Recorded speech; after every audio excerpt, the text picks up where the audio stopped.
Alright guys, today I'm going to be doing the radiator fan on my 2002 Nissan Sentra. By the looks of things, now I've already replaced the radiator and I made the mistake of buying a cheap radiator. That's why these mounts don't look right, because the radiator that I got was so cheap it's crooked. Anyway, by the looks of things, I got to take care of these zip ties here. I am unfortunately going to have to remove this upper radiator hose. And other than that, all I'm going to have to do is unplug these two plugs, undo these two 10mm bolts on top, and it should just lift out. We're going to find out how easy that is. Alright, hopefully I've got all the tools that I need. Guess we'll start with, I don't think I have any pressure in here, so I'm not too worried about that.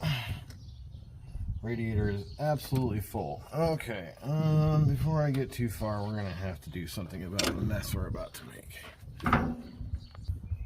Alright, I'm pretty sure that this is not going to be adequate. I just got myself a water bottle container, which I might just have to cut it shorter. Oh, this is going to be a mess. Crap. Not looking forward to that. Alright, there's got to be something better I can do. Hold on a second. Alright, well, I already know that this is going to be a lesson in futility. But I do have the neighbors that got cats around here, and I don't want them to lick the coolant because it's not good for animals. This might not do much. But realistically, all I gotta do is get this hose off. I've got a crappy little thing here to try and hopefully catch some of this. Alright, here goes.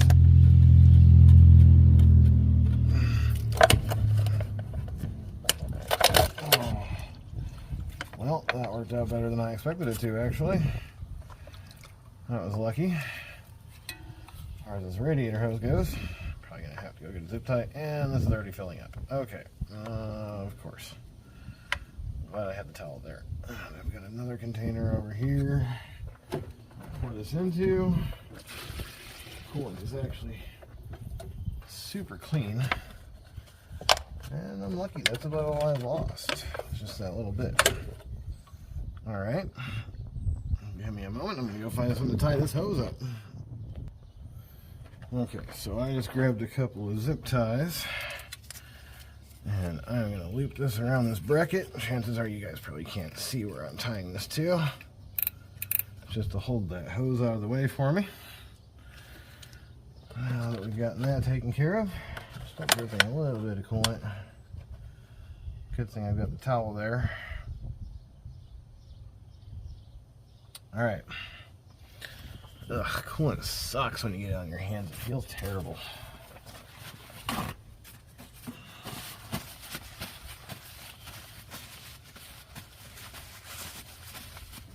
Remember, ingesting coolant will make you feel sick.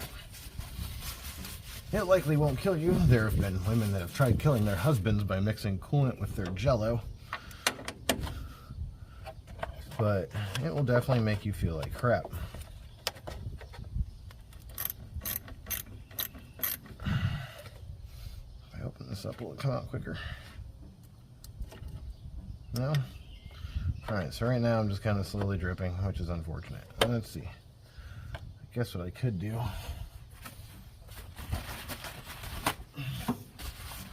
wad up some paper towel, stuff it in here, at least try to minimize my contamination. There's nothing professional about what's going on here, and I'm not going to act like I am a professional.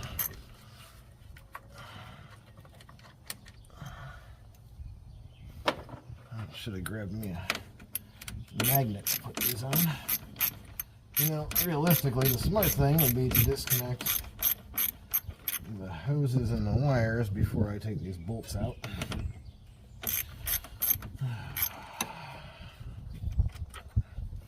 Okay. Now I'm going to clip all my zip ties because the last time I did my radiator, all the factory clips broke. Okay. Get that little coolant container out of the way here. My towel back. Fortunately, we did minimize our mess at least. I got zip ties everywhere. Okay.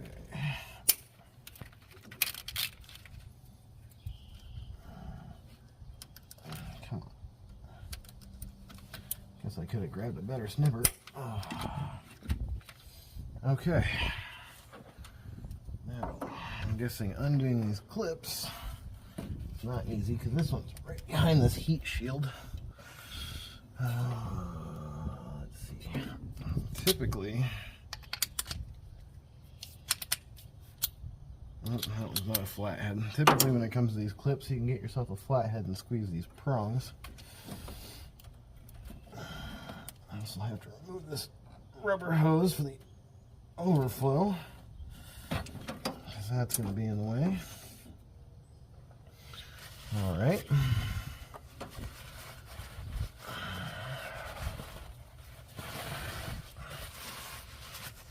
Seem to have minimized our spillage issue here. Now, after I'm done with all this, if I did get some coolant on the ground, I am absolutely going to get a couple buckets of water and pour it on the ground because I don't want the animals licking the coolant. Alright, so these clips have a teeny tiny little button.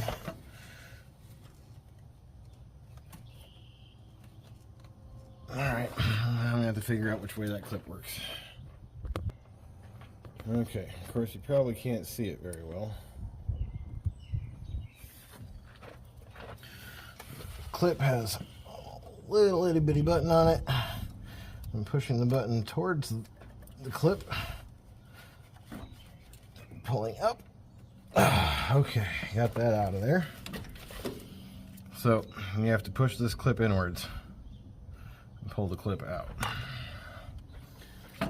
Same thing with this other one, but it's behind this heat shield. Oh.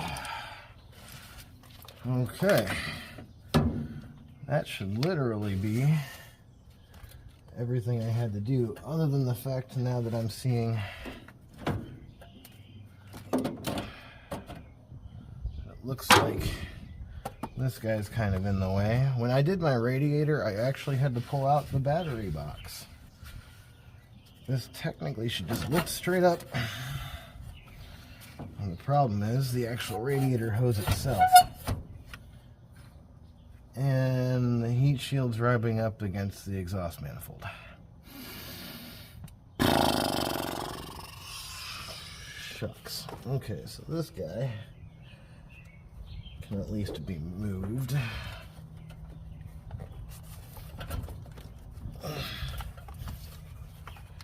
Two plastic clips on the inside here. Okay, so that guy gets a little bit of wiggle to it. Oh, come on. Oh, crap. As I said, I am not claiming to be a professional, but I honestly also thought that this was just going to be a simple lift the fan out. Oh, come on. And I can already see one of the problems I'm going to have. Oh, man. I may have to remove this aftermarket heat shield, even though strangely it doesn't look like it's in the way. Looks like what's mostly in the way is this box right here.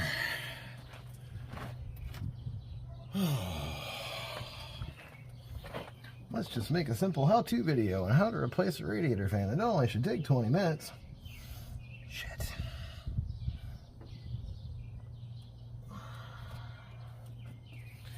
Well, if I'm not careful, I'm going to damage my radiator. Oh man, do I gotta take the radiator and the fan out at the same time? If I gotta do that, that means I gotta remove the battery box and possibly the alternator. Oh, it's not supposed to be this hard. Alright, in an attempt to give a better view of what I'm doing, I've moved the phone. It looks like I am in fact going to have to take out the battery and the battery box.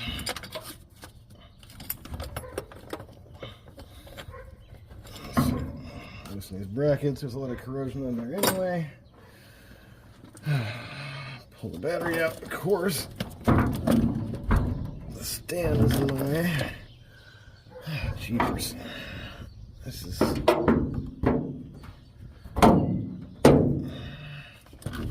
greatest location. Alright, get that out of the way. Oh. Guess I'll have an opportunity to clean up the corrosion on that.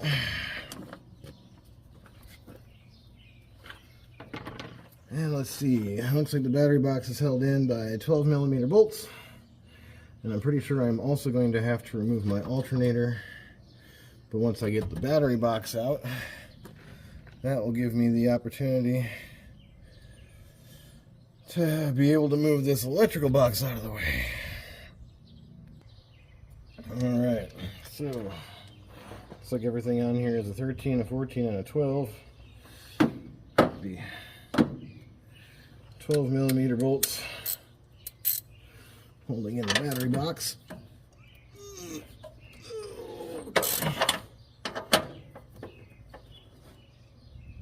I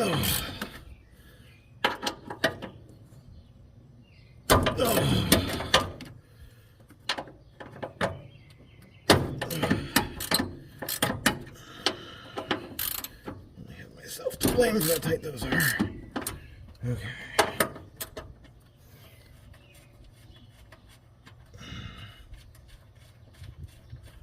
Suddenly I'm realizing I do have an electric impact somewhere. The chances of me finding the extension are probably slim. Okay. There's 5 bolts on the battery box so far.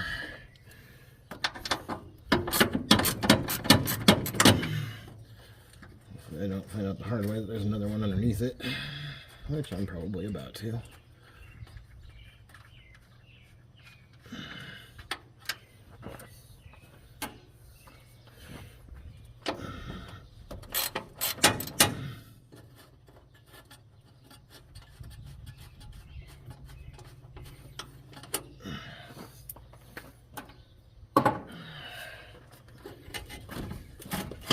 Okay, that's all that holds the battery box in place, thankfully. On the bright side, I've painted that at one time, so the corrosion there's not a problem. Now, that gives me plenty of room to wiggle my box out of the way. But I have a feeling if I try and lift this up now, my alternator is likely going to be in the way.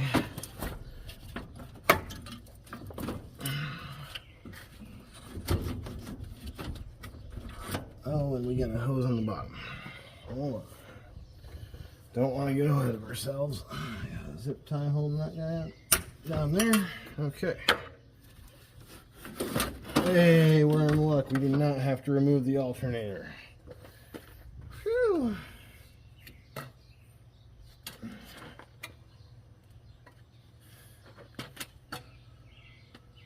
Yeah, both of those fans are in pretty crummy shape.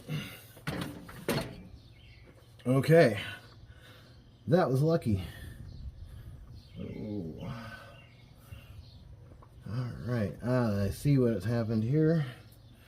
When I ordered my radiator, I ordered one for an automatic transmission, and I have a hose bypassing across the bottom. Let's see what I'm talking about here. When I ordered my radiator, I ordered a cheap one, and unfortunately I got one for an automatic transmission instead of a manual, so I've got a hose just going across those two lines. But my hose does not appear to be in great shape, so I should probably address that situation while I'm in here. Alright, well, unfortunately, I don't seem to have a spare piece of hose to put down there on the bottom of the radiator, which is extremely frustrating because it means when that blows, I've got to do this all over again. So right now, I'm just pushing the new fan down into place. There's a couple of spots for it to sit on the radiator. Let's see if I can find it. There.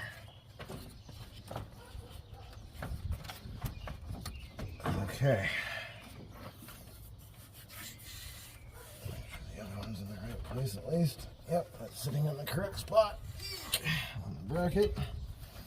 Like I said, this cheap aftermarket radiator was crooked. How is this bracket different? Oh no. They made the new one differently? Why would they build it differently? Oh, nope, I just didn't have it down far enough. Okay. So once it's all the way in place. But yeah, the new radiator that I bought was a cheap piece of junk.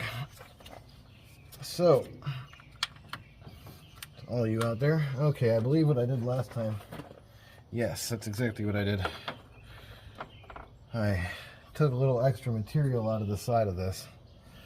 So, that's another thing I've got to do now. That's what I get for buying a cheap radiator. Alright, so I managed to get these holes wallered out just enough that I can get... Oh, you piece of crap. That's not how you're supposed to work. Of course, the nut that holds this in place isn't staying in place. There's a little square piece, and the nut itself is square. Holds it in the correct spot.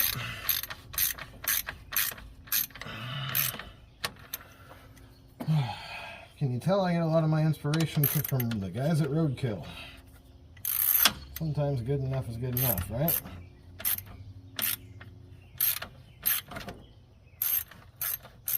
Oh, come on.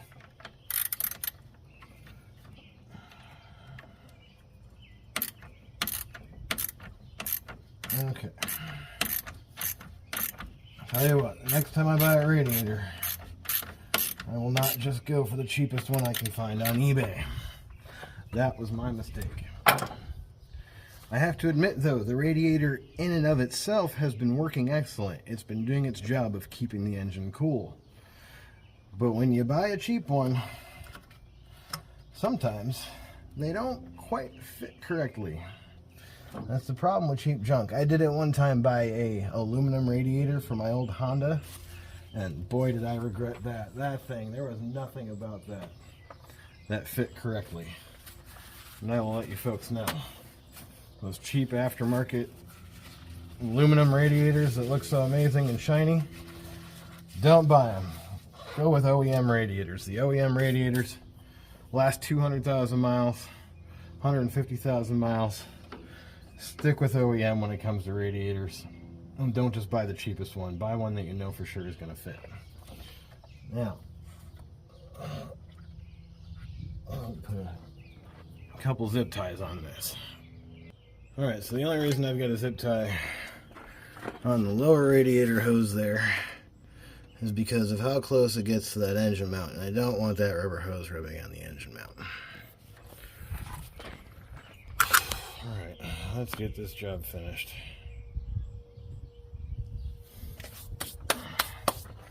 So,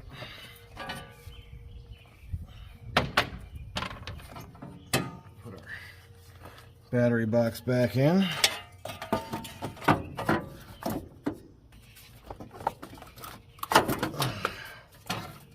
Goes like that.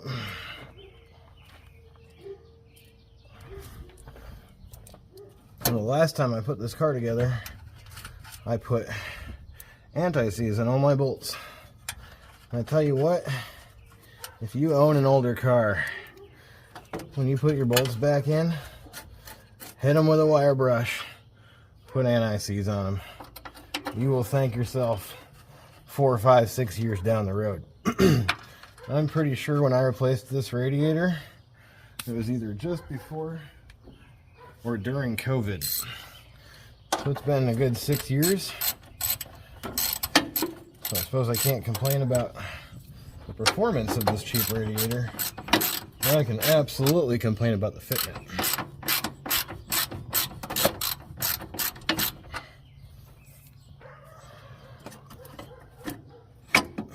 Okay, that guy just snaps on there, nice and easy.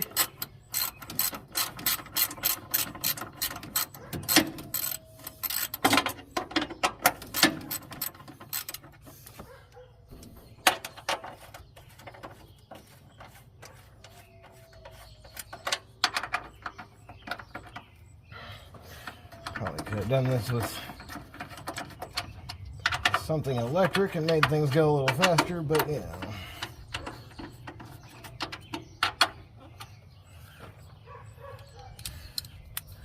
Kicking it old school, doing it with hand tools.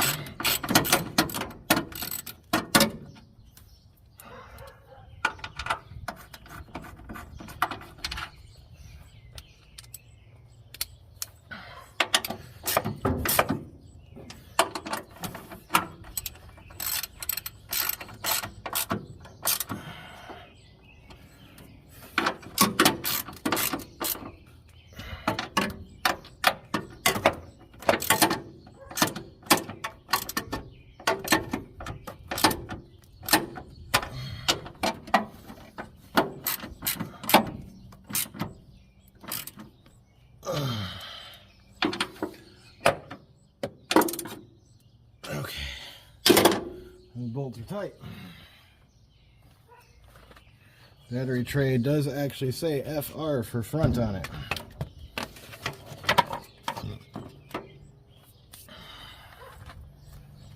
Oh, and I did clean up my battery.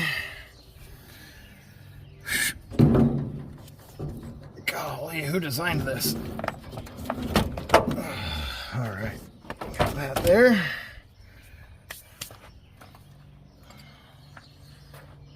Fancy bracket. One of the simplest versions of a battery bracket. Just gotta hook little feet into the holes. Nothing too terribly challenging about it. I do recommend getting the back one on first. It does make things a little bit easier.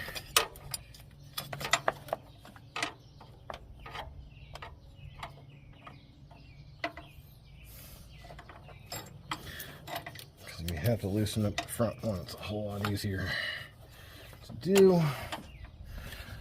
Please don't tell me I just slipped out of the back.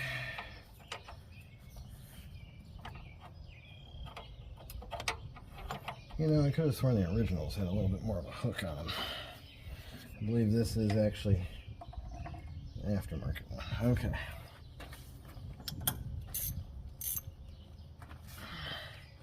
Let's see, that was...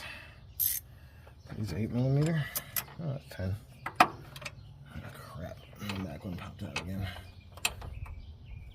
Oh. I hate these styles of freaking battery holders. Alright.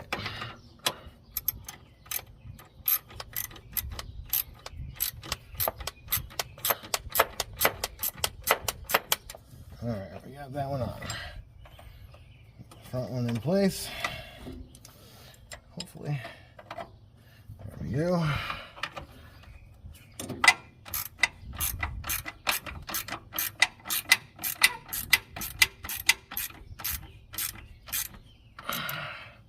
Of course, I've got it on there crooked.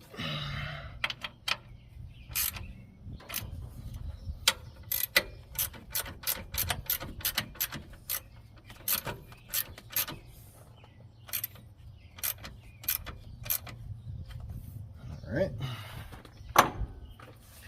now these plugs are in a slightly different location. These better still be the same plug Oh, thank God. Alright, so I'm going to have to do a little bit of modifying here. I'm not necessarily mad at them for moving these to some place that's easier to get to. But that's going to have to tuck under there.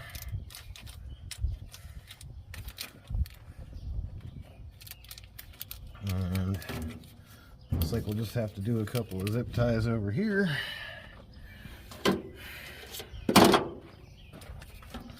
We'll go ahead and zip tie these two right together. Hold things in place. Make sure to do it on the jacket instead of directly on the wires. It's slightly annoying that this is going to be directly into the radiator hose. Oh, I guess I could tuck it in there pretty nicely. Okay, so we are pretty much done here. I just need to pull out my handy plug.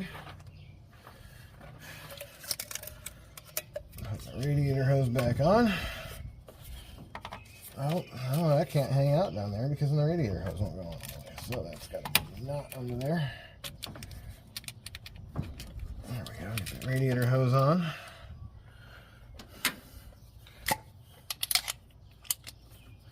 Tighten up my clamp here. Okay.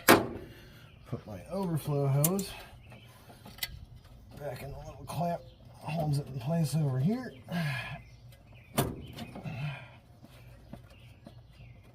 Being careful not to cut it. And it looks like we're pretty much done here, folks. I suppose putting it back together was a whole lot easier than taking it apart. Thank you for joining me on this wonderful journey. Have yourselves a great night. Alright, one more thing I just found out about the hard way. You gotta move your battery over this way just a little bit, because otherwise your negative cable isn't going to reach.